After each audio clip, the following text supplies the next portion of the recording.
All right, so right down there, that is calcite springs, and it's all like smoky and stuff. That's water vapor. And now I'm not a geologist or anything, but I am literate, so I can read these signs for you. Basically what's happening is the sulfur in the earth has been heated up by like, hot stuff in the earth.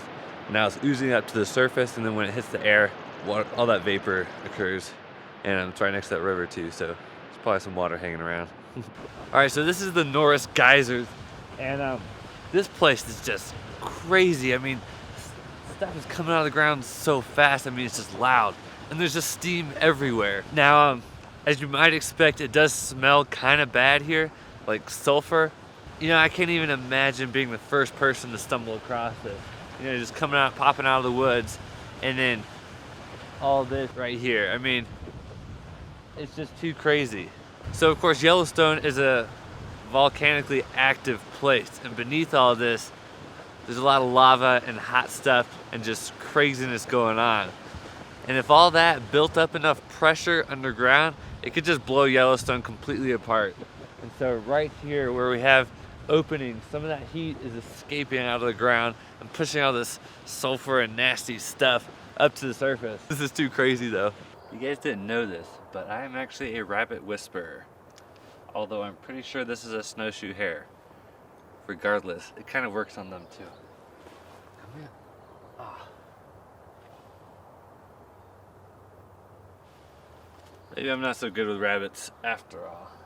All right, so behind me there's this green creek. I mean, it's just bizarre looking. And it's not actually the water that's green. The water's clear, but the bottom of the creek is what's green. And so I don't know if this is some kind of algae or mineral or what, but it's pretty awesome looking. Now I'm wondering what happens if you drink from this creek. I could totally see gaining some kind of like magical power, but let's see what some other people think about that.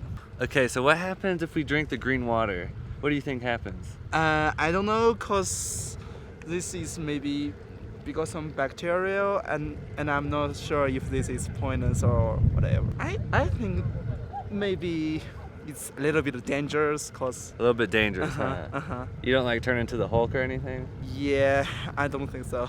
There should be some scientists to test this. Scientists? Okay, if you say so. Thank you. Yeah, thank you.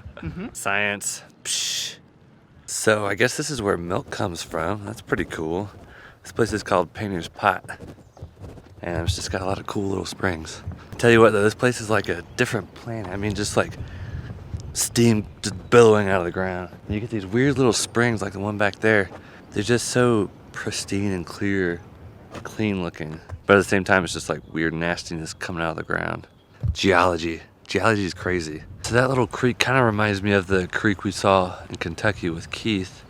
That was all orange and the puppies were playing in it. But the only difference is naturally occurs here. The stuff up in Kentucky, that was all done by the coal miners. There actually are microorganisms that live in the waters in these geysers, which is pretty crazy. That's something you're not gonna find in the runoff from those old coal mines though.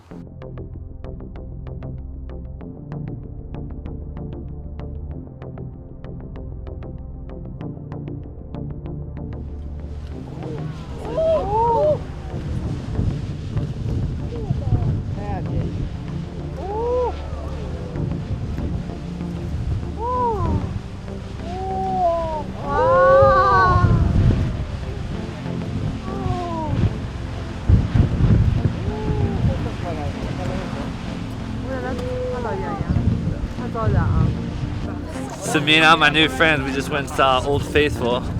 Look at us all. There's tons of us. How cool was Old Faithful? Yeah. It was pretty good? Yeah. Yeah. Very good. Very good, all right. So rain here in the park has been a pretty constant theme. And I mean, it pretty much almost rained me out of Wolves. It almost rained me out of Old Faithful. And it's just been raining off and on and off and on all day. So I'm just gonna go ahead and head out of the park, start heading west, and see what there is to see in Idaho. You never really hear anything about Idaho, but I think there's some really cool stuff that you don't hear about too much. And what I like about that is, I get to explore it and I get to experience it for the first time without any preconceived ideas about it.